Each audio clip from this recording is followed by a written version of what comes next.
था शंखनाद केवल यह सूचित करने को, कौरव सेना सब है तैयार पांडव सेना से लड़ने को। उस एक शंख के बजते ही बज उठे अनेकों शंख वहाँ, वह युद्ध भूमि भी दहल उठी जब बजे हजारों शंख वहाँ। मारूबाजों में जोश भरी मारूगत बजना शुरू हुई, चढ़ गए बाण धनवाओं पर तलवार निकलना शुरू हुई। श्री भीष्म पितामह महाबली कौरव सेना के अधिनायक डट गए मोर्चे पर आकर, हाथों में लेकर धनुषायक। कौरव सेना जब हुई इस प्रकार तैयार, पांडव दल भी बढ़ चला ले लेकर हथियार। उस कुरुक्षेत्र की धरणी पर इस तरह चमक रवि छटा उठी, मानो आमने सामने से वर्षा की ही घन घटा उठी। शूरों वीरों की तलवारें बिजली की तरह चमकती थी, शंख ध्वनियां योद्धाओं की बादल की तरह गरजती थी। बांध रही थी इस तरह सेनाएं जब जोर, हुआ तभी एक और से घर घर सा कुछ शोर। सब योद्धाओं ने क्या देखा, तेजी से एक रथ आता है, उस रथ के ऊपर लगा हुआ झंडा फर फर फहराता है। चार श्वेत घोड़े उसमें जो तेज भागते आते हैं, और उस रथ को सारथी बने श्री कृष्ण हाँकते आते हैं। फिर यह भी देखा वीरों ने वीरों का बाना किए हुए, अर्जुन उस रथ में बैठे हैं गांडीव धनुष कर लिए हुए। आ पहुंचा कुछ देर में था बिल्कुल नजदीक, खड़ा हो गया आन कर दोनों दल के बीच। अर्जुन और श्री कृष्ण को लख कर भले प्रकार, पांडव सेना में हुआ नवजीवन संचार। जिनके एक जरा इशारे से संसार उदय हो जाता है, जिनकी भौं टेढ़ी होते ही सर्वत्र प्रलय हो जाता है, जिनके पाने के लिए सदा योगी जन साधन करते हैं, जिनके चरणों में भक्त वृंद तन मन धन अर्पण करते हैं। वो अजर अमर अविनाशी हैं, सर्वव्यापी हैं सुख राशि हैं, जो छिपे हुए होने पर भी सबके घट घट के वासी हैं। जिनकी महिमा के लिए वेद नित नेति नेति कह गाते हैं, जिनके यश का कुछ और छोर नहीं शेष शारदा पाते हैं, जो सबको संपत्ति देते हैं और संपत्तिवान श्रीमान बने, वे अर्जुन का रथ हाँक रहे, भगवान आज रथवान बने। ये लीला प्रभु की देख देख हुए सुख कंद। फिर अर्जुन से इस तरह बोले ब्रज कुल चंद। अर्जुन श्री भगवान के सुनकर ऐसे बैन, लगा देखने ध्यान से सन्मुख कौरव सैन। प्रसाद देगा। देखा उसने कौरव सेना तैयार खड़ी है लड़ने को, बेताब हो रहे हैं उसके योद्धा सब आगे बढ़ने को। उस रण मदमाती सेना के मुखिया हैं भीष्म धनुर्धारी, रणवीरों का साठाट किए हैं द्रोण भी उनके सहकारी।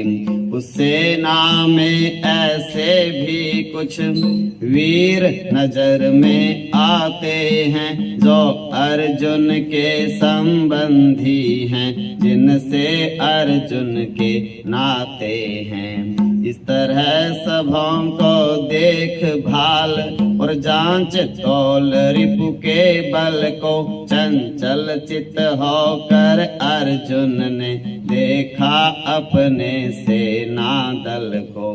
देखा अपनी सेना में भी जो योद्धा सुभट पधारे हैं, उनमें भी कुछ संबंधी हैं, कुछ सखा प्राण से प्यारे हैं। दोनों दल में देख कर अपने ही सब लोग, अर्जुन दुखित चित्त हो भूल गया सब योग। कातर होकर कृष्ण से बोला यूं बिलखाय, कृष्ण कहो तो दृश्य यह कैसे देखा जाए। इन दोनों सेनाओं में जो योद्धारण के मत वाले हैं, उनमें से कितने ही मेरे कुल वाले आपस वाले हैं। इन प्रिय स्वजनों को देख देख सब साहस मेरा टूटता है, सीने में धड़कन होती है, गांडीव हाथ से छूटता है। निज बंधु नाश के लक्षण जो प्रत्यक्ष मुझे दिखलाते हैं, उससे मेरी आंखों आगे रह रह कर चक्कर आते हैं।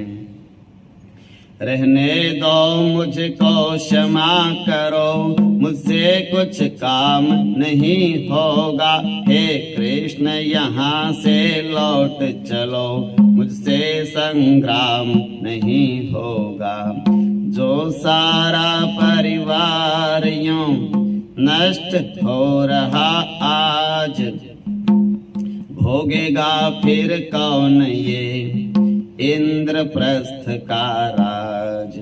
जिन लोगों के सुख के निमित्त बहुसाज सजाया जाता है, जिन लोगों के सुख के निमित्त धन खूब कमाया जाता है, जिन लोगों के सुख के निमित्त हम नाना कष्ट उठाते हैं, जिन लोगों के सुख के निमित्त धरणी और धाम बनाते हैं, वे लोग सभी जब आए हैं जीवन न्योछावर करने को, प्राणों की ममता छोड़ छाड़ तैयार खड़े हैं मरने को।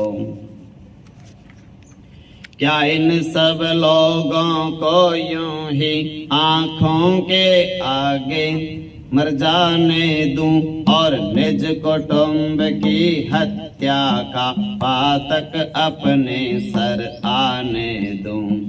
प्रियजन तो सब मर मिटे, मुझे मिले अधिकार। है ऐसे अधिकार को लाख बार धिक्कार।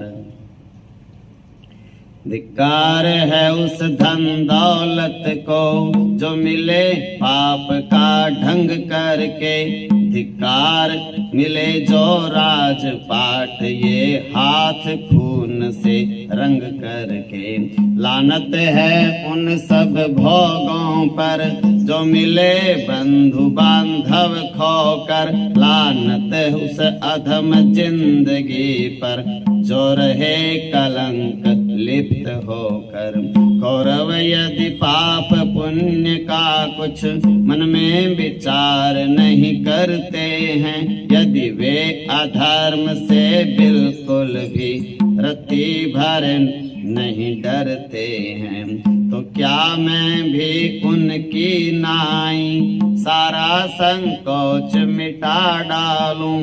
क्या जान बूझ कर भी अपने सब कुल का नाश करा डालूं।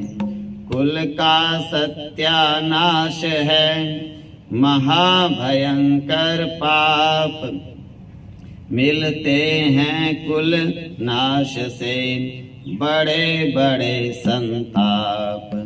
कुल के विनष्ट हो जाने पर कुल रीति नष्ट हो जाती है। कुल रीति नष्ट हो जाने पर नारियां भ्रष्ट हो जाती हैं। नारियां चरित्र भ्रष्ट होकर मनमाना पाप कमाती हैं।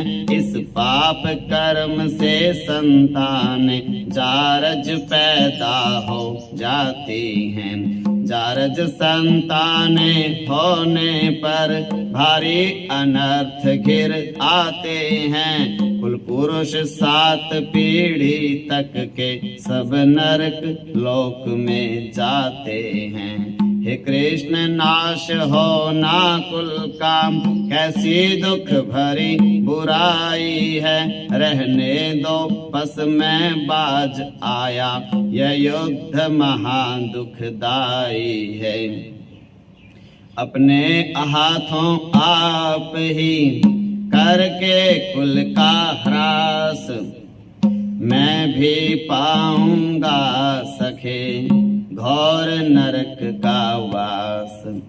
कौरव नहीं देते राज मुझे रहने दो मैं लेता ही नहीं। क्या करूंगा मैं उस दौलत का नहीं गई किसी के जो साथ कहीं। मैं भिक्षा मांग मांग कर ही अपना सब जन्म बिता दूंगा। कौरव तलवार उठाएंगे तो नीचे शीश झुका दूंगा। जब एक रोज मरना ही है तो मरने से क्या डरना है। सबको मारूं और आप रहूं ये कर्म मुझे नहीं करना है। वो देखो कौरव सेना में जो वीर नजर में आते हैं, उनमें आचार्य द्रोण के संग दादाजी शोभा पाते हैं। आचार्य द्रोण ने ही मुझको योद्धा और वीर बनाया है। आचार्य द्रोण ही ने मुझको सब धनुर्वेद सिखलाया है। फिर दादा की क्या बात कहूँ जो बेहद लाड लडाते थे। बचपन में मुझको प्रेम सहित पैरों तक गोद खिलाते थे। इन दोनों महानुभावों का मेरे सिर पर है ऋण भारी। इन दोनों से बढ़कर मेरा कोई भी नहीं है हितकारी। है उचित मुझे इस जीवन में इन दोनों की सेवा करना, इन दोनों के चरणों की रज सादर अपने सिर पर धरना। सो निज हाथों से दोनों के पद कमल चापना लाजिम है, क्या उन दोनों से ही उनके सिर भी उतारना वाजिब है। माधव मुझको ये बतलाओ, ये किस जग की मर्यादा है, इस महापाप का नियम भला किस धर्म शास्त्र ने बांधा है। देते हों यदि शास्त्र भी यह अनुचित अधिकार, तब भी मुझको है नहीं ये पातक स्वीकार। इस एक लोक की दर से तो क्या तीनों लोकों का राज मिले, और चाहे इंद्र लोक का सा संपत्ति भोग सुख ताज मिले, तब भी मैं बड़े बुजुर्गों पर नहीं अपना हाथ उठाऊंगा। हे कृष्ण कहो तुम लाख बार, पर मैं नहीं शस्त्र उठाऊंगा। इस महापाप के द्वारा जो संपत्ति भोग सुख पाना है, सो रुधिर मांस में सने हुए दूषित भोजन का खाना है। इतना कह करके रख दिए अर्जुन ने हथियार, छोड़ दिया एक बार ही उसने युद्ध विचार। अर्जुन के उत्साह को देख इस तरह मंद, अचरज में आकर लगे कहने यों ब्रजचंद। अर्जुन जब जब की लड़ाई का सामान सामने ही सब है, तब तुम जो पीछे हटते हो ये बात बड़ी ही बेढब है। सच्चे योद्धा सच्चे क्षत्रि जब ऐसा अवसर पाते हैं, तब मन में अपने खुश होकर तन फूले नहीं समाते हैं। लेकिन खुश होना तो किसका, तुम हिम्मत बिल्कुल तोड़ रहे। क्षत्रिय योद्धा का धर्म भूल हथियार हाथ से छोड़ रहे। ये कायरता अर्जुन तुम में क्यों कर आई, निधर्म त्याग कर देने की यह कुमति कहाँ कैसे पाई। क्या तुम्हें नहीं मालूम है जो क्षत्रिय रण में भय खाता है, बदनामी उसको मिलती है, वह घोर नरक में जाता है। इसलिए उठो अर्जुन दृढ़ हो, कायरता तुम्हें न फबती है। बेमतलब की चिंता न करो, चिंता सब मति गति हरती है। अर्जुन ऐसे बैन सुन बोला तज कर धीर, कृष्ण कहूँ मैं किस तरह अपने मन की पीर। जिनके जीवित रहने से मैं निज जीवन धन्य मानता हूँ, जो रहे दयालु सदा मुझ पर, जिनको मैं हितु जानता हूँ, वे ही सब सन्मुख आए हैं। मर जाने को मिट जाने को, तब बोलो कैसे हाथ उठे उन पर हथियार चलाने को। यद्यपि कहता है क्षात्र धर्म, आगे बढ़ दो दो हाथ करूं सम्मुख मेरे, जो भी आए उसको मारूं या आप मरूं। लेकिन बस धनुष उठाते ही रोमांच मुझे हो आता है, मन की कुछ ऐसी हालत है, बिल्कुल ही बैठा जाता है। बेढब द्विधा में फंसे हुए व्याकुल होते हैं प्राण मेरे, जब सावधान ही चित्त नहीं तब क्या कर लेंगे बाण मेरे।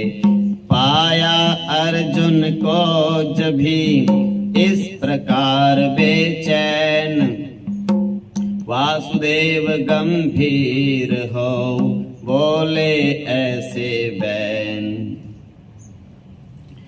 अर्जुन मुझको विश्वास न था, तुम यों व्याकुल हो जाओगे। अपना कर्तव्य कर्म तज कर यों ना समझी दिखलाओगे। जो इसी तरह क्षत्रिय सारे डर जाया करें बुराई से, रिश्तेदारों को देख देख हट जाया करें लड़ाई से।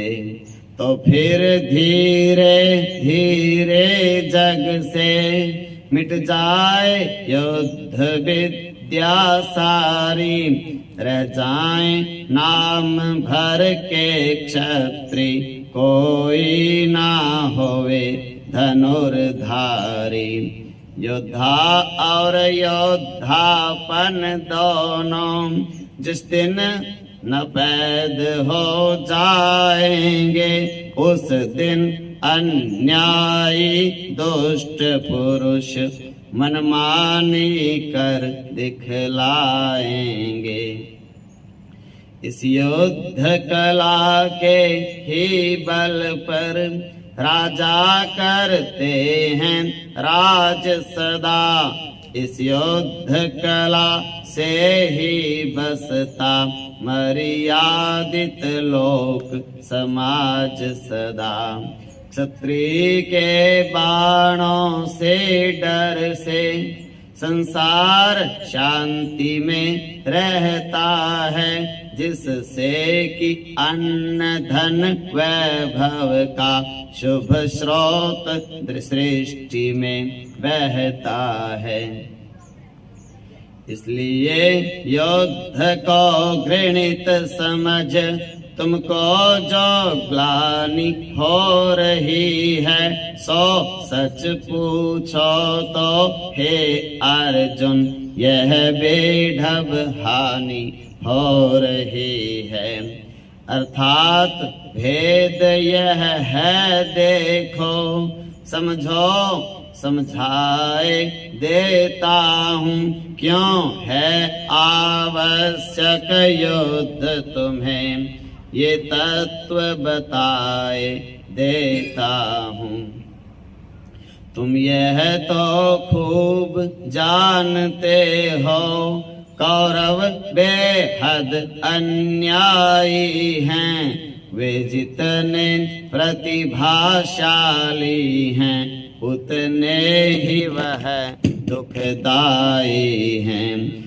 दिए जिन्होंने हैं तुम्हें कितने ही संताप, भूल गए क्या इस समय तुम वह कष्ट कलाप।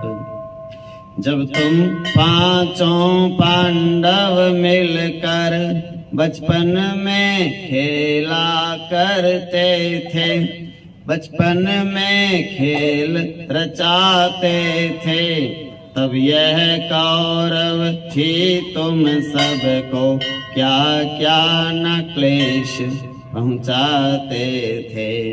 उस दिन को याद करो अर्जुन, क्या क्रूर उपाय रचाया था, जब भीम सैन को धोखे से इन सब ने जहर पिलाया था।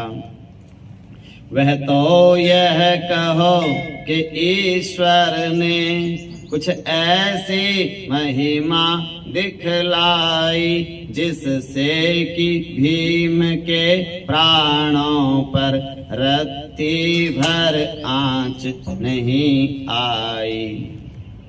जय श्री कृष्ण। जय श्री कृष्ण। पर कुटिल कौरवों ने फिर भी उत्पात नया एक खड़ा किया, लक्षागृह में जा रहने को तुम सब लोगों को विदा किया। उस भीषण लाक्षागृह से जब जैसे तैसे कर प्राण बचा, तब मर जाने से भी बदतर दुष्टों ने दुखद विधान रचा। अर्थात पांडवों से पहले सर्वस्व जुए में हथियाया, फिर चीर द्रौपदी का खींचा, अपमानित उसको करवाया। ओ अबला की दुख भरी टेर जिस समय कान में आई है, तब कुछ मत पूछो कैसी कुछ तबीयत मेरी घबराई है। ते न बना जैसा बैठा था उठ धाया, और छिपे छिपे वह यत्न किया, जो अंग न उसका खुल पाया। भूलो नहीं है द्रौपदी, भूली नहीं है द्रौपदी, अब तक वह अपमान रहता है उस बात का, निश दिन उसको ध्यान। वो इस आशा में जीती है, मेरे पति युद्ध रचाएंगे, अत्याचारी से अबला का बदला भरपूर चुकाएंगे। अबला ही नहीं आज सारा संसार प्रतीक्षा करता है, अत्याचारी को दंड मिले बस यही कामना करता है। अवसर तो है ऐसा और तुम लड़ने से चित्त हटाते हो, बाबा जी बनकर जंगल में जाने की बात सुनाते हो। अन्याय हुआ है जो तुम पर वो बिल्कुल भूले जाते हो, अत्याचारी के लिए एक निष्कंटक राह बनाते हो। ये कार्य तुम्हारा वीरों के यश को कलुषित कर डालेगा, इतना ही नहीं सदा को वह एक बुरी कुरीति चला देगा। वह बुरी कुरीति यही तो है जो बदले लिए ना जाएंगे तो आगे को अन्यायी होंगे, वे भय नहीं खाएंगे। श्री रामचंद्र ने अपना यह धर्म विचारा था, बस इसीलिए तो रावण से पंडित ब्राह्मण को मारा था। यदि रामचंद्र चुपचाप कहीं अन्याय उस समय सह जाते तो और लोग भी आगे को वैसे ही चुप चुप रह जाते। सारे शास्त्रों ने ब्राह्मण का वध करना पाप बताया है। ब्राह्मण घाती को महाघोर पातकी पतित ठहराया है। लेकिन यह भी शास्त्रों ही में कह दिया गया है, समझा कर सहता है जो अन्याय पुरुष वह है अन्यायी से बदतर। श्री रामचंद्र के कृत्यों का अब तक दुनिया गुण गाती है, आदर समेत अब भी उनके चरणों में शीश नवाती है। लेकिन तुम अपनी कहो तुम्हें दुनिया किस तरह पुकारेगी। कायर का पुरुष कदाचारी यह कह कर नित धिक्कारेगी। इसलिए यह है उचित अर्जुन करो उपाय, कायर होकर मत सहो दुराचार अन्याय। तुम भी हो जब राज्य के आधे हिस्सेदार, किस निमित्त हो छोड़ते फिर अपना अधिकार। माना तुमको है नहीं राजपाट से प्रेम, किंतु चाहिए तो सही घर का योग क्षेम। अर्जुन बोले गोविंद मुझे अब भी संतोष नहीं होता, माना अन्यायी दुष्टों से लड़ने में दोष नहीं होता। दुर्योधन से इसलिए मुझे लड़ने में बिल्कुल सोच नहीं, उसके संगियों साथियों से भिड़ने में भी संकोच नहीं।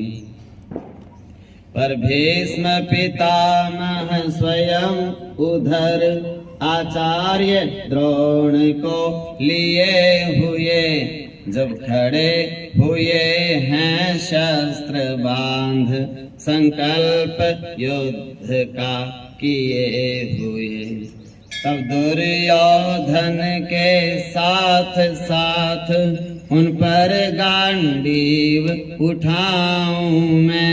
यह किस प्रकार से संभव है, यह हृदय कहाँ से लाऊं मैं। जो वयो वृद्ध और ज्ञान वृद्ध सज्जन सुंदर सुखदाई हैं, वे दुर्योधन ही की नाई कैसे कह दूं अन्यायी हैं। अर्जुन को अब भी रहा बाकी जब संदेह, इस प्रकार भगवान तब बोले सहित स्नेह।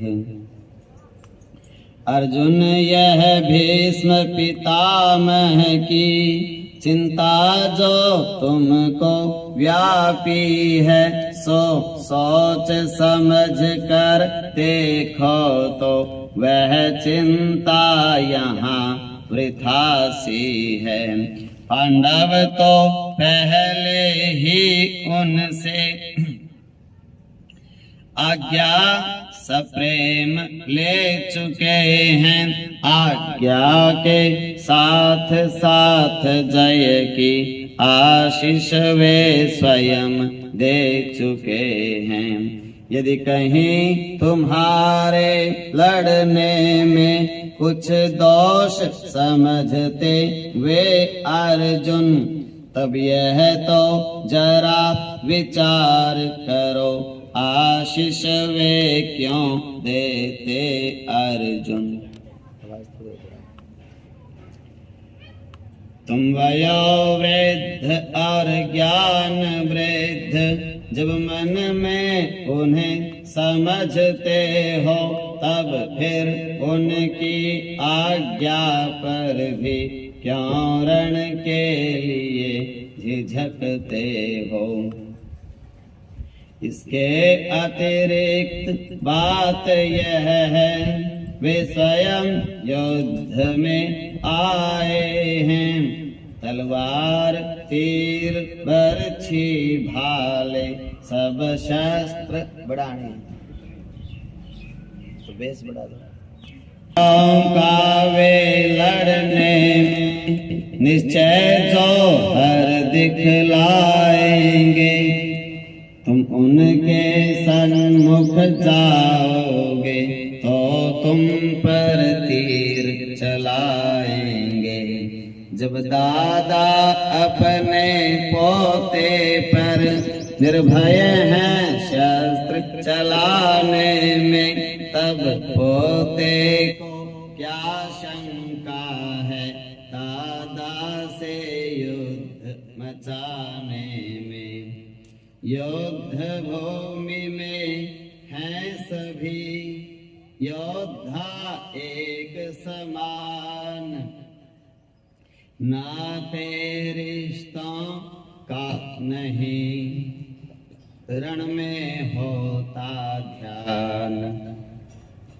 इसलिए भेद यह है इसमें जो अब मैं तुम्हें बताता हूँ। आए हैं भीष्म युद्ध में क्यों यह तत्व तुम्हें समझाता हूँ। श्री भीष्म पितामह ने जो अब दुर्योधन को अपनाया है, तो क्या आखिर दुर्योधन को निर्दोष उन्होंने पाया है? नहीं नहीं, ऐसी कोई बात नहीं, जो बात है वो इतनी सी है। अब तक दुर्योधन ने उनकी नाना प्रकार सेवा की है।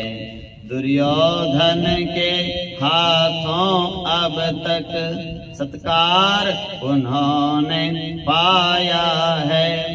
दुर्योधन ही का आज तलक नित अन्न उन्होंने खाया है। जो देह उन्होंने पाली है, दुर्योधन का भोजन खाकर वो देह समर्पण करते हैं। वे अब दुर्योधन को लाकर पापी का भोजन पाकर के वे मन में ग्लानि भर रहे हैं। इसलिए युद्ध करके अपने वे प्रायश्चित कर रहे हैं। वे खूब जानते हैं पांडव लड़ रहे धर्म के लिए हुए, इसलिए हृदय से वे तुम पर हैं भाव प्रीति का किए हुए। उनको यह निश्चय है रण में पांडव पांचों जय पाएंगे और वे शरीर के बंधन से यूं अनायास छूट जाएंगे। उनको योद्धा ही मत समझो, वे पूर्ण शास्त्र ज्ञाता भी हैं, नीतिज्ञ भी हैं, धर्मज्ञ भी हैं और योग तत्व दृष्टा भी हैं। मालूम उन्हें वह है विद्या जिससे कि ताप मिट जावेगा। वे कितना ही संग्राम करें फिर भी न पाप लग पावेगा।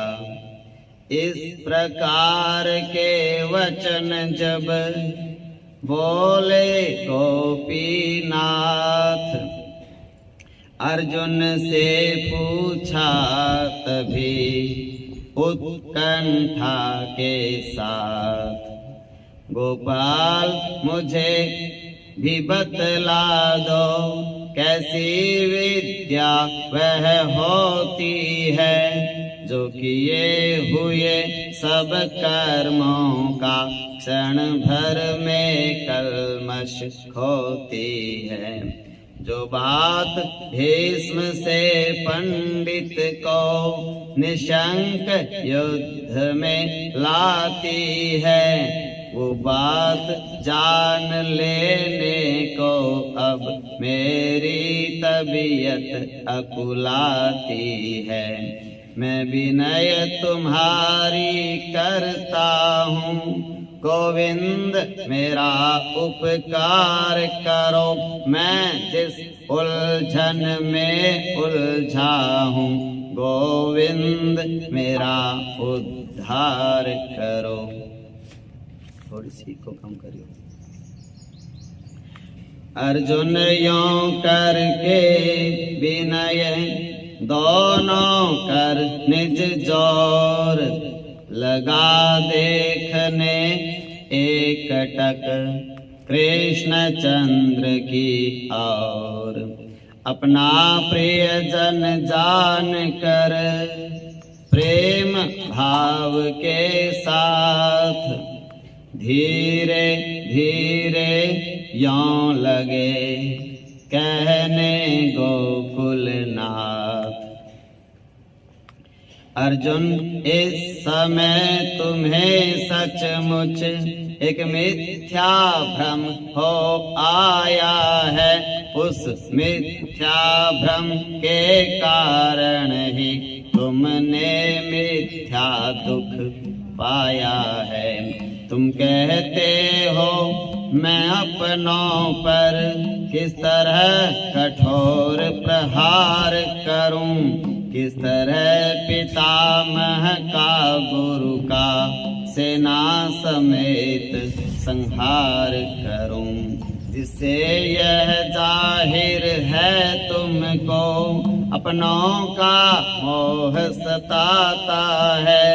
घर वाले सब मर जाएंगे, यह क्लेश प्रबल हो आता है। जिन बातों का है शौक तुम्हें, ज्ञानी उससे नहीं डरते हैं। वे कभी किसी के मरने और जीने का शौक ना करते हैं। जीना और मरने के जैसा ये पड़ा गले में फंदा है। 130 दिन होने वाला मिथ्या माया का धंधा है। मैं और तुम और ये सारे योद्धा जो यहाँ युद्ध में छाए हैं, सो अब से पहले बार बार होते और मिटते आए हैं। आगे भी इसी तरह यह सब पैदा होंगे मिट जाएंगे। जब तक जग है तब तक जग में ये जन्म मरण भी पाएंगे। पैदा होने मिट जाने का ये चक्कर यूं ही चलता है। क्या जाने अर्जुन क्यों तुमको होती इससे व्याकुलता है। एक बात है और भी इस पर करो विचार। हाड़ मांस की देह यह होए जाए बहुबार। आकाश भूमि जल तेज वायु ये पांच तत्व कहलाते हैं। यह पांच तत्व ही मिलजुल कर प्राणी की देह बनाते हैं। इस पांच तत्व की देह बीच चैतन्य पुरुष एक रहता है। यह पुरुष अंश ईश्वर का है। सिद्धांत शास्त्र ये कहता है। बस पांच तत्व की बनी देह बनती है और मिट जाती है। यह ईश्वर अंश वस्तु वह है जो अमर अमिट कहलाती है। तो जो पदार्थ यूं बार बार बनता है और मिट जाता है, उसके निमित्त ज्ञानी कोई नहीं कभी कष्ट कुछ पाता है। अर्जुन बोला आपका कथन सत्य ब्रज चंद, लेकिन फिर भी चित्त यह हुआ नहीं निर्द्वंद। प्रिय लोगों के प्राण हों आँखों आगे नष्ट, कहाँ तलक फिर भी न हो अपने मन को कष्ट। ये सुनकर बोले मधुसूदन, मन क्लेश कष्ट जो पाता है वह मन का क्लेश कष्ट अर्जुन माया से होता जाता है। ये हाथ पैर और आँख नाक जो चीजें देखी जाती हैं, ये चीजें गिनती में 10 हैं। इंद्रियां 10 कहलाती हैं। दुनिया की विविध वस्तुओं का होता इनसे संबंध, जभी आनंद शौक सर्दी गर्मी होते बहुत सुख और दुख तभी। ये सुख और दुख नित्य होते और नित्य नष्ट हो जाते हैं। जो इन सब को सह लेता है वे उत्तम नर कहलाते हैं। इन सुख और दुखों को सहना जिस वीर पुरुष को आता है, बस वह ही सच्चा ज्ञानी है, बस वही अमृत फल पाता है। तुम भी सुख देखो सहना किसे कहते हैं? अपने घर में अपने परिवार में जिसका कोई इलाज नहीं, ऐसी समस्या है, उससे हम कहीं भाग नहीं सकते, लेकिन चुप रह सकते हैं। जैसे बेटा हमारा है, घर में रह रहा है, हम चाहते हैं कि पुत्र का घर बस जाए और हमारे बोलने से पुत्र का घर खराब हो रहा हो, तो हमें यही समझना पड़ता है भैया, तू अपना घर बसा ले किसी भी तरह से, हम तो चुप रह जाएंगे, मौन हो जाएंगे, अपने 2 फुलके आप भी पका लेंगे। ये सहन शक्ति है। देवी है, पत्नी है घर में, सास ने 2 बातें बोल दी तो देवी को सोचना चाहिए कि मेरे से 30 साल पहले इस घर में ये बहू बन के आई थी, मैं तो आज आई हूँ, इसका हक है इस घर में। ये 2-4 बातें सुना भी लेगी तो हमारे फायदे के लिए ही बोलेगी, हमारे नुकसान के लिए नहीं। और अगर इसका स्वभाव भी है बोलने का, तो भी हम इनके बच्चे हैं, इनके बालक हैं, हम सहन कर लेंगे। साधु महात्मा नगरी में रहते हैं, नगरी के लिए रहते हैं, फिर भी नगरी के लोग कुछ कुछ बोल के उनको चले जाएं, बहुत कुछ सहन करते हैं, भूख प्यास सहन करते हैं, व्रत करते हैं, तप करते हैं, जाप करते हैं, निंद्रा को सहन करते हैं, थकावट को सहन करते हैं, गर्मी सर्दी को सहन करते हैं। किसके लिए? सब समाज के लिए। शरारती तत्व कुछ इधर उधर की बातें बना करके कम ज्यादा भी बोल जाता है कोई, उसको भी सहन करते हैं। किसके लिए? आप सब लोगों के लिए, नगरी के लिए। जब एक भगवान का परम लाडला भक्त, एक संत, एक दिव्य पुरुष इतना कुछ सहन करता है अपने राष्ट्र के लिए, अपने समाज के लिए, आप किसको सहन, किसके लिए सहन कर रहे हो? अपने घर के लिए।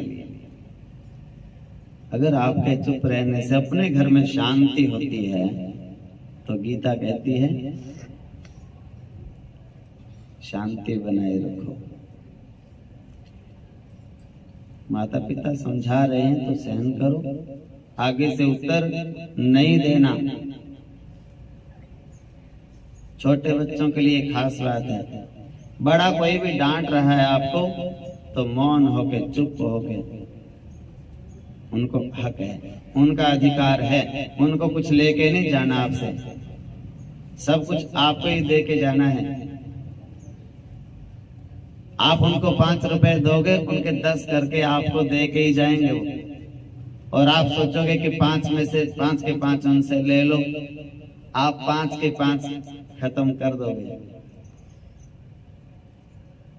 पता रहता है। अब मेरे गुरुजी हैं, मेरे को पता है उनके स्वभाव का, मैं उनको 5 रुपए दूंगा तो वो 50 करके देंगे मेरे को, हमारे ही तो है, किसका है। और पहले ही नियत रखें कि इनके पास कुछ नहीं छोड़ना, कुछ नहीं रहना चाहिए बड़ों के पास, तो सब कुछ हमें मिल जाए बस, बर्बाद हो जाएगा। हमें संभालना नहीं आता, भगवान उसी दिन हमें दे देंगे जिस दिन हमें संभालना आ जाएगा।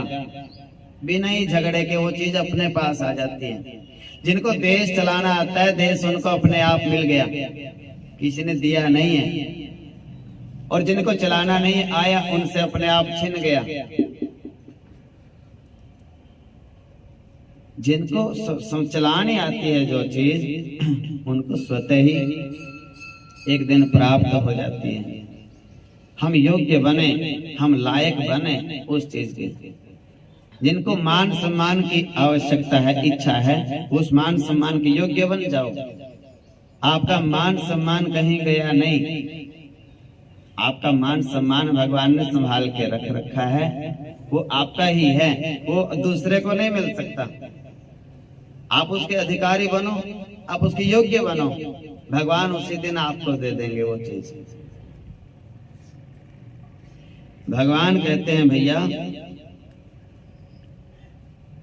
सुख आएगा, लेकिन एक संकल्प करो, एक नियम बनाओ अपना। अब सुख ये आया है, और जो जो व्यक्ति आपको सुख दे रहे हैं आज, ये हमेशा रहने वाले नहीं हैं।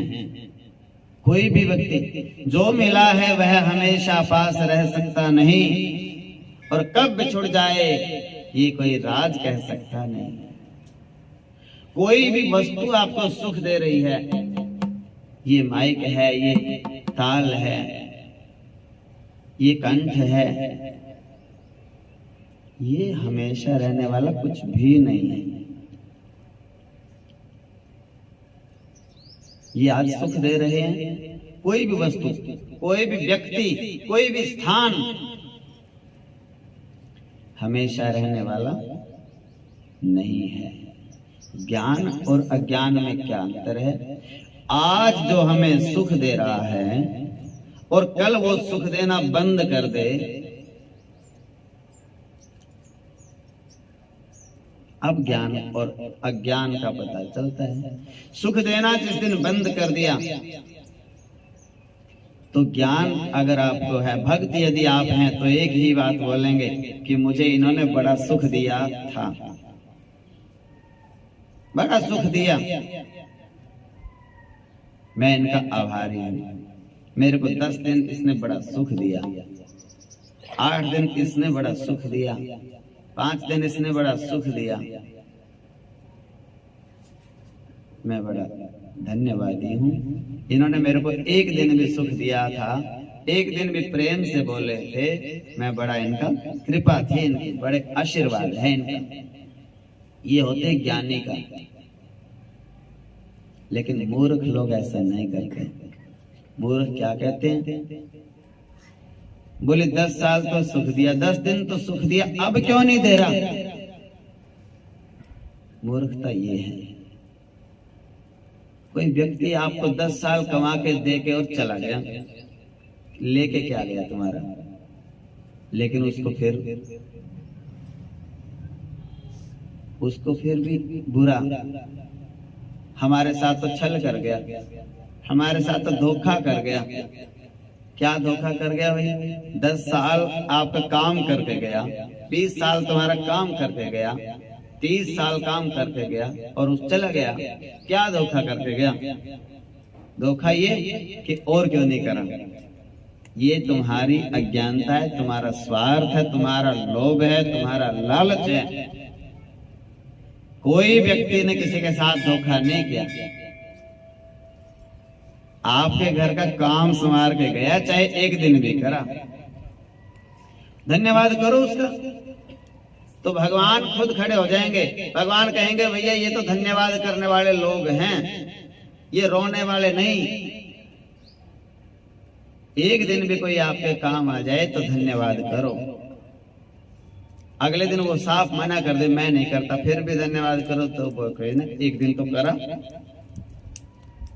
अब कोई यहाँ मेरे पास 1 महीने में से 28 दिन सेवा करे और 2 दिन ना आए, तो मैं क्या बोलूं? धोखा देके मेरे को? ऐसा नहीं। ये महीने में से 28 दिन सेवा करके गए। बस आपको इतना ही बात समझनी है। जिन्होंने आपके साथ में 5 दिन की भी मित्रता निभा दी, आप उनको भी धन्यवाद दे दो कि 5 दिन तो हमें साथ दिया।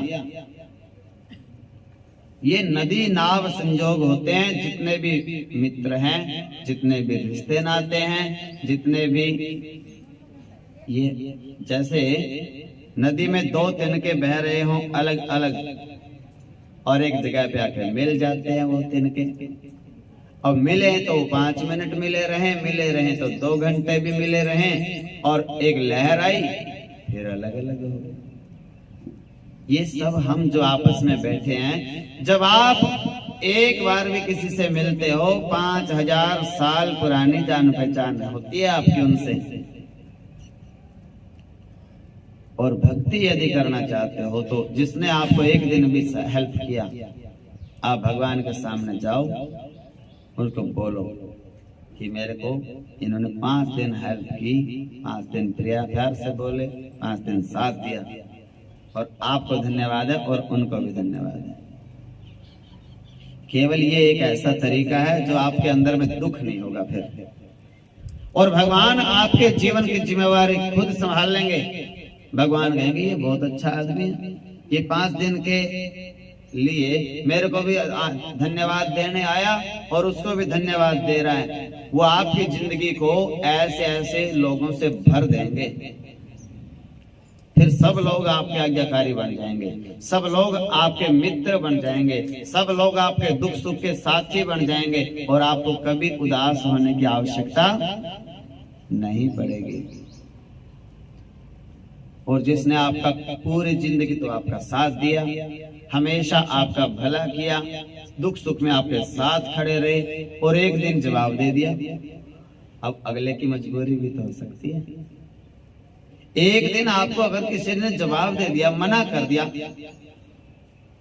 बोले हमारे पड़ोसी तो ऐसे हैं भैया, इनका 99 बार भला कर दो और एक दिन जवाब दे दो वैसे के वैसे, पोचा लग जाता है करे कराए पे, बोले देख रखे सारी उम्र के। ऐसा नहीं होना चाहिए। ऐसा करोगे तो भगवान देख रहे हैं, भगवान कहेंगे ये कोई भी इनका भला करता है और एक दिन मना कर देता है, फिर अब मैं आपको 2 महीने तो भंडारा खिलाऊं और उसके बाद बंद कर दूं, गालियां देने का कौन सा मतलब है? अभी 2 महीने प्रसाद था वो मैंने खिला दिया, अब उसके बाद मेरे नई व्यवस्था बनी तो मैं बंद कर दिया। अब कोई कहे ले भैया हमारा तो काम ही खराब हो गया, हाँ वही गुरु जी तो पहले वाले नहीं रहे। पहले वाले क्यों नहीं रहे भैया? नुकसान क्या कर दिया? जितना सामर्थ्य होती है, जितना संचालन ठीक सा हुआ उतने खिला दिया। जब मेरे को लगाए खा भी रहे हैं और गड़बड़ भी कर रहे हैं, अपना बंद कर दो। आप कोई कहे तो इसमें क्या है? कोई एक पल के लिए भी उपकार करे अपना, उसके उपकार को भूलना नहीं चाहिए। भगवान को बोलो धन्यवाद, उनको भी बोलो धन्यवाद और आत्मा से बोलो। कोई अपने जीव घर का आया था, चला गया, कुछ करके ही गया, भगवान को बोलो बहुत अच्छे थे करके गए। ऐसा नहीं बोलो कि हमें दुख दे गए, ये नहीं करके गए, वो नहीं करके गए, ये भी करके जाते, वो भी करके जाते। नहीं, उनकी ड्यूटी भगवान ने लगाई थी, जितना उनसे बना उतना उन्होंने किया और कहीं भी उनकी जरूरत थी भगवान ने वहां भी जरूरी था। अपने से भी ज्यादा किसी को जरूरत होगी, वहां उनकी ड्यूटी भगवान लगा रहे हैं। भगवान खुद हमारे काम संभाल लेंगे, भगवान खुद आके करेंगे, हमें चिंता करने की आवश्यकता नहीं। भगवान पर विश्वास करो, वो अपने आप कृपा करेंगे, सुख भी रखेंगे, शांति भी रखेंगे, सब काम करेंगे। ये जो है ना लोग ये तो भी दोष नहीं देना। और दूसरी बात, माता पिता और सास ससुर तो पूरा जीवन करते ही करते हैं। ये तो भगवान के रंग भरे हुए हैं। किसी का बोलना का स्वभाव थोड़ा ज्यादा होता है, कोई कम बोलता है, कोई ऊंचा बोलता है, कोई थोड़ा धीमे स्वर से बोलता है। और एक और नई बात है, जो अपने सास ससुर की बातें सहन कर लेगा ना, उनको बच्चों की सहन नहीं करनी पड़ेंगी। बच्चे उनके शांत हो रहेंगे, अच्छे अच्छे बच्चे बनेंगे उनके। और जो सास ससुर की सहन नहीं करेंगे ना, फिर उनको बच्चों की डांट सहन करनी पड़ेगी। ये सिद्धांत है, ये शास्त्र का। सहन तो करना ही है, अपने हिस्से की मलाई भी अपनी और गालियां भी अपनी, वो हम उससे तो भाग सकते नहीं। अब कोई कहे एक तो अपना पुत्र है, एक अपना पिता है, दोनों खड़े हैं, बोले भैया थप्पड़ तो खाना है, बोलो किसके हाथ से खाना है? तो खुशी खुशी से यही कह दो भाई पिता के हाथ से ही खा लेंगे, पुत्र के हाथ से क्यों खाना है? पिता मार लेंगे तो पिता है वो, उनका हक तो है। और उनसे थप्पड़ खा के शांत यूं भी होएगा ना, भाई देखो ये कुछ नहीं बोलता बेचारा, इसका बाप आज भी थप्पड़ मार दे चाहे इसके, अच्छा बच्चा है। फिर भी प्रशंसा फिर भी योग्यता बड़ी है हमारी, सम्मान बढ़ गया हमारा। कोई कोई बुढ़िया ऐसे होते हैं, बोले मैं आज भी मार दूं अपने छोरे के, और आगे से नहीं बोल सकता, मान है उसको। और पोते के हाथ नहीं लगा सकती, बोले बहू खाने को आती है, हाँ इसमें क्या बात है। पोते को देखो, पोता छोटा सा है, हाथ नहीं लगा सकती, और छोरा 40-45 साल का आज भी मार दो थप्पड़, और आगे से नहीं बोलता बेचारा। तो जिसने पिता का माँ का थप्पड़ आज भी सहन कर लिया, उसके आगे पुत्र का हाथ नहीं उठेगा जिंदगी में, ये लिख लेना। और जिसने माता पिता को कह दिया ना कि दोबारा मत मारना, फिर वो उसकी जमा है, फिर वो बच्चे चुकाएंगे वो हिसाब किताब। ये ध्यान की बात है, बड़ों को कभी मत रोको, वो अपने हिस्से का है। वो जब हम हिस्से की जमीन लेते हैं, हिस्से का घर ले रहे हैं, अपने हिस्से की सब चीजें ले रहे हैं, धन दौलत ले रहे हैं, हिस्से की गालियां कौन लेगा? वो तो भगवान की।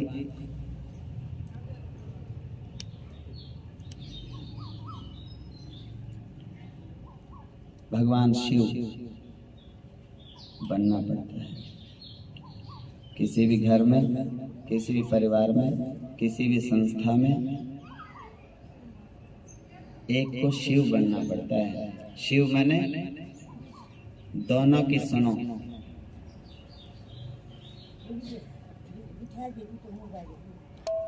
राक्षसों को भी शिव कह नहीं सकते कि तुम हमारे नहीं, निकलो यहां से।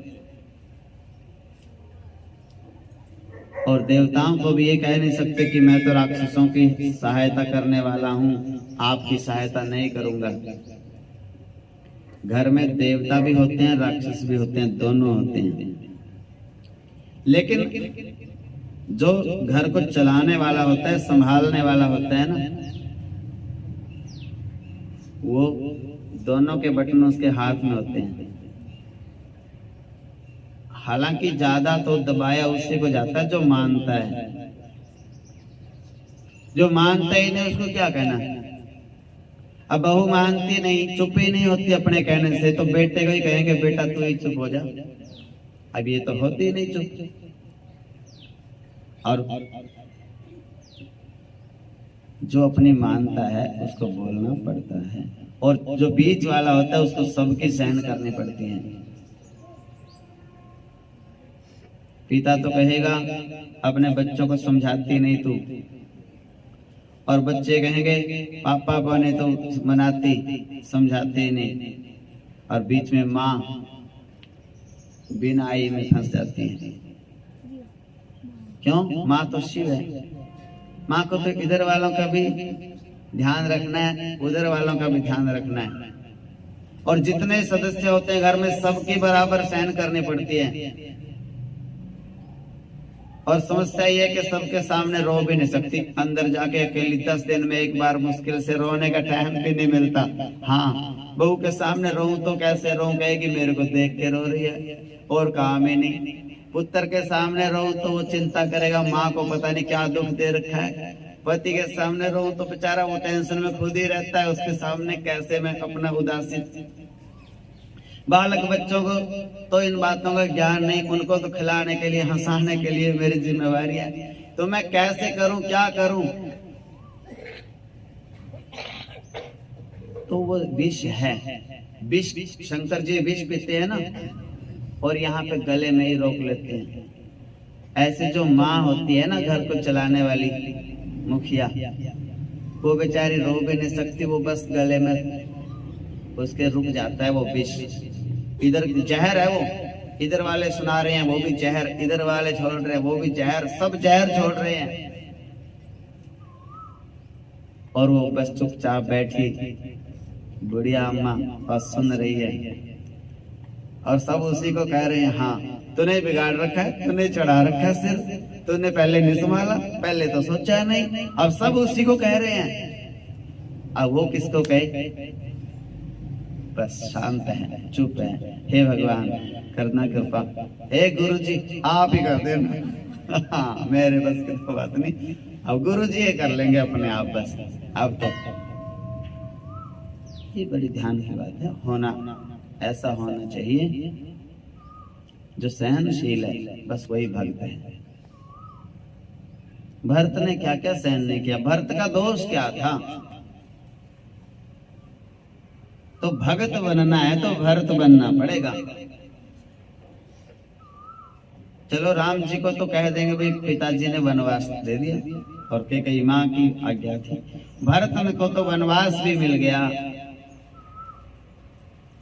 एक शहर से बाहर तपस्वी वेश में, और फिर भी 14 वर्षों तक भरत कहता मैं पैदा ही नहीं होता तो ये झगड़ा ही नहीं होता। मैं क्यों पैदा हुआ? मैं पैदा हुआ तो ये झगड़ा हुआ, मेरे लिए राजपाट मांगा, मेरा तो जन्म ही कोई धिक्कार है। तो ऐसा परिस्थिति आ जाती है। लेकिन कभी ये नहीं समझना कि जी दुख हमेशा रहेगा, हमेशा नहीं रहता। बस समय देखते रहो, ये तो जाएगा ही जाएगा, दुख हमेशा रह सकता ही नहीं। ये गीता कहती है, गीता और कुछ कहती नहीं, गीता कहती है दुख हमेशा नहीं रहता। बस ये गया हो गया, वो तो कट जाएगा। थोड़ा सा इंतजार तो करना पड़ेगा, थोड़ा हरि का सुमिरन करना पड़ेगा, सत्संग सुनना पड़ेगा, शांत रहना पड़ेगा, ये काम करना है। और दुख को अगर भगाना है ना तो एक तरीका है, चुप रह के और खूब मेहनत करो। जो आदमी दुख में आलस करेगा दुख और बढ़ जाएगा। दुख में तो चुप रहो और खूब मेहनत करो, अपना भी काम कर दो, बड़ों का भी कर दो, छोटों का भी कर दो, पड़ोस वालों का भी कर दो। शास्त्र की आज्ञा है, अगर दुखों से निकलना है ना, शरीर का सुख मत देखो, खूब मेहनत कर दो, दुखों से निकल जाओगे। सबका आशीर्वाद मिलता रहेगा। सास का भी आशीर्वाद में मेरा सारा काम कर दिया, मेरे को पता भी नहीं चला। बच्चों का भी काम कर दिया, पति का भी कर दिया, बेटे का भी कर दिया, और आस पड़ोस वाले ने भी, किसी ने बहन ने कह दिया ना मेरा भी कराना। हाँ कोई बात नहीं, अपना बाद में कर लूंगी, तेरा भी कराऊंगी। और जो काम करना छोड़ देगा, सोचेगा मैं सुखी रह लूं, थोड़ा नहा धो के और एसी के कमरे में सो जाऊं 8 परांठे खा के, समस्या बढ़ेगी, घटेगी नहीं। कोई सोचे एसी की ठंडक में या पंखे की कूलर के सामने और सुख मिल जाएगा, वो बढ़ेगा। भैया कर्ज है, उतारने से उतरेगा। और लोन लेते रहोगे, चुकाना तो अपने को ही है, आगे पता नहीं कितनी पीढ़ियों तक परेशान करेगा। शास्त्र कहता है संकट में मदद कौन करता है आपकी? हौसला करो और काम करो, हौसला रखो और मेहनत करो। कोई जादू नहीं है, कोई संकट से आपको बचा लेगा, उबार देगा। और बड़ों की आज्ञाकारी बनो, चुप रह के सहन करके और थोड़ा सा स्मरण करके इंतजार कर लो। बस एक विधि है ये। भगवान कहते हैं भैया देखो, हम क्या करते हैं, कई बार हम पैसे जमा करा देते हैं, भी ये चीज हमें मिलनी चाहिए और ये पैसे जमा कर दो। पैसे लेने के बाद भी वो चीज को देने वाला कई बार हमें कहता है कि थोड़ा सा रुकना पड़ेगा। पैसे तो दे दिए, फिर भी कह सकता है कि 5-10 मिनट या 5-4 दिन आपको रुकना पड़ेगा, काम आपका बन जाएगा। भगवान पैसे तो मांगते नहीं, पैसे तो हम मांगते हैं आश्रम की व्यवस्था चलाने के लिए। भगवान को पैसे नहीं चाहिए, लेकिन भगवान को चाहिए सुमिरन, खजाना धन का, उसका नाम जप का खजाना। भगवान को चाहिए नाम। अब तुम कहते हो हमने नाम भी जप दिया और अब भी नहीं मिला हमें सुख, तो भगवान कहते हैं तुमने नाम तो जप दिया, मैंने जमा कर लिया, अब थोड़ी सी देर रुको, अब थोड़ा रुको। आपकी व्यवस्था में लगा हूं मैं। अब आपका काम 2 दिन में भी बन सकता है, 10 दिन में भी बन सकता है। थोड़े से इंतजार तो करो, धीरज तो रखो। तो धीरज धर्म मित्र और नारी आपद काल परखिए चाहे। कोई कोई कहता है मैं तो हार मानता ही नहीं, और दुख में फिर सबसे पहले पिघल जाता है। धीरज को तो दुख में पता चलता है। दुख आगे कोई बात नहीं, भगवान की कृपा है। नाम जपेंगे, मेहनत करेंगे, बड़ों का कहने में रहेंगे, दुख तो भाग ही जाएगा, दोबारा आएगा ही नहीं। और धर्म, धर्म को छोड़ना नहीं। धर्म किसे कहते हैं? सबसे परम धर्म तो है भगवान की कथा और भगवान का जाप। और दूसरा धर्म है आपके फर्ज। अपने फर्ज से नहीं भागना। कोई सोचे यहां से छोड़ के हम तो ऐसी जगह पे चले जाएं जहां पे ये दिखे ही ना घर वाले। अगर किसी ने भी भागने की कोशिश करी अपनी जिम्मेवारी छोड़ के, ये तो घर के लोग हैं, ये तो कह लेंगे 2 बातें, सहन कर लोगे आशीर्वाद मिलेगा, और फिर ऐसे ऐसे राक्षसों की सहन करनी पड़ेंगी और कोई उपाय भी नहीं। अपने ही घर में जो सहन करके अपने ही घर में, पहले की माताओं की तो शिक्षाएं थी। माताएं कहती थी भैया मैं तो इस घर में देखो ब्याही आई हूं, हाँ ये घर छोड़ के तो जाओगे नहीं, कर लो कुछ भी मेरे साथ, ये नहीं मैं, ये तो मेरे ससुरे का घर है, हाँ तेरा क्या है इसमें। सीधा सीधा अपने पति को ही बोल देती थी, ये तो मेरे सास का घर है, मेरे ससुर का घर है, तेरा क्या बिगड़ेगा, मैं तो यहीं रहूंगी, मैं नहीं जा रही कहीं भी। और उनके घर में आज मौज है, सुख है, आनंद है। और जो जरा जरा सी बात पे हाथ में ही रखे बैग उठा के बोले मैं चले जाऊंगी देख लेना, और तीसरे दिन फिर मैं चले जाऊंगी देख लेना। फिर हार के घर में क्या करेंगे? एक दिन कहेंगे ला जाओ, फिर जाना है तो फिर जाओ, फिर क्या, कोई उपाय नहीं है। साधु को और माताओं को ये शब्द कभी जीवन में बोलना नहीं चाहिए कि हम चले जाएंगे। क्या रहते हैं घर वाले, हाँ बच्चा भी कब मिले। हम तो कहेंगे हम क्यों जाएंगे, जाओ जिसको जाना है, हमारा तो डेरा है, हम क्यों जाएं डेरा छोड़ के अपना। जिसको यहाँ व्यवस्था ठीक नहीं लगती, जिसका यहाँ गड़बड़ लगता है, ना आओ, हम तो डेरे वाले हैं, डेरे में रहेंगे। अब माताएं तो घर वाली होती हैं, वो घरों में रहेंगी, रोटी खानी है तो खाओ, नहीं खानी तो ना खाओ, हम तो यही रहेंगे, हम कहाँ जाएंगे। अपने जिम्मेवार उस पे रहो और अपने फर्ज को अच्छी तरह से निभाओ। फर्ज को निभाना है धर्म, और भगवान की कथा और भगवान का नाम जपना है परम धर्म। धैर्य रखना चाहिए, दुख में डोलना नहीं चाहिए, नाम जपो और प्रतीक्षा करो, जल्दी कर देंगे मेरे ठाकुर जी ठीक, कोई घबराने की जरूरत नहीं। और मित्र का भी दुख में ही पता चलता है कौन कितना मित्र है।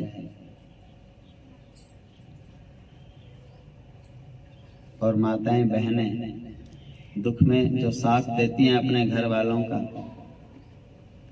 उन्हीं को ही घर की लक्ष्मी कहा जाता है। सीता मैया कभी अपने पिता के घर नहीं गई दुख में, वाल्मीकि ऋषि के आश्रम में चली गई, वन में चली गई, लेकिन पिता के घर में नहीं गई। कहने लगी पति का घर ही स्वर्ग से बढ़कर होता है, चाहे वहां दुख हो, चाहे वहां सुख हो, चाहे नमक के साथ खानी पड़े, चाहे गीली सूखी खानी पड़े, रहेंगे अपने घर में ही। धीरज धर्म मित्र और नारी, आपद काल परखिए चारी। तुम भी सुख और दुख सब सहलो धर कर धीर। अर्जुन उठ आगे बढ़ो, युद्ध करो बलवीर। यहीं पे मैं आज की कथा को विश्राम देता हूँ। कल प्रयास करेंगे आगे बढ़ाने का। भय प्रगट कृपाला दीन दयाला कौसल्या हितकारी हर्षित महतारी मुनि मनहारी अद्भुत रूप निहारी लोचन अभिरामा तनु घन निज आयुध भुज चारी भूषण बन माला नयन विशाला शोभा सिंधु खरारी कह कोई कर जोरी आस्तुति एहि विधि कराऊं अनंता माया गुण ज्ञानातीत अमाना वेद पुराण अनंता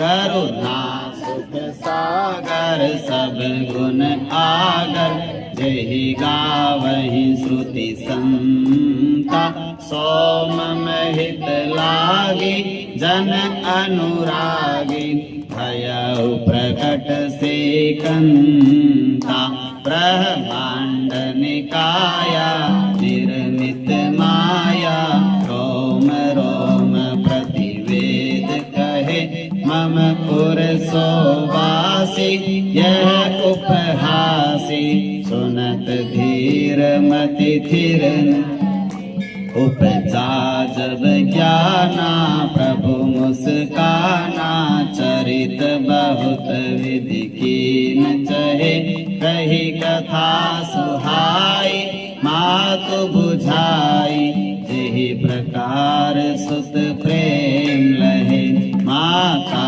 पुनि बोली सोमति अजहु तात यह रूपा की जय शिशु लीला अति प्रियशीला यह सुख परम